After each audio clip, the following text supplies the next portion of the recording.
एनडीआरएफच्या निकषामध्ये अतिवृष्टीची मदत सरसकट सर्व शेतकऱ्यांना करण्यात आली। विमा कंपनीने मात्र मदत करत असताना इंडिव्हिज्युअल ज्या तक्रारी दिलेल्या त्या तक्रारीपैकी सुमारे 90% प्रकरणामध्ये मदत केलेली आहे।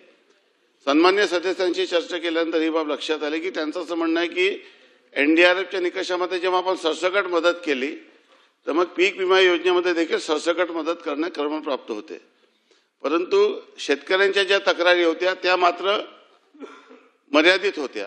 त्या सर्व शेतकऱ्यांनी विमा काढलेल्या सर्व शेतकऱ्यांनी तक्रारी केलेल्या नव्हत्या। मी या संदर्भामध्ये जेव्हा तपासणी केली तेव्हा काय तरतूद अशी लक्षात आली की इंडिव्हिज्युअल तक्रारी आवश्यक आहे। हीच विमा योजनेमध्ये हीच अडचण होती आणि त्यामुळे ज्या प्रकरणी तक्रार झाली नाही आहे त्या प्रकरणी विमा कंपनी क्लेम देत नाही आहे।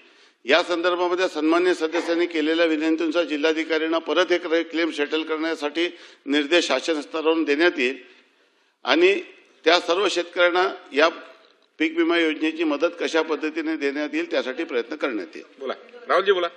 याच्यामध्ये माझी कलेक्टर महोदयांना, मंत्री महोदय, आपण जे सूचित करणार आहात त्याच्यामध्ये माझी आपल्याला विनंती आहे की असे पंचनामे विमा कंपनीने जे पंचनामे 2-2, 3-3 महिने उशिरा केले त्याचे आपले शासकीय पंचनामे आपण कलेक्टर महोदयांना सूचित करून ते विमा कंपनीला ग्राह्य धरायला आपण सूचना करणार आहात का?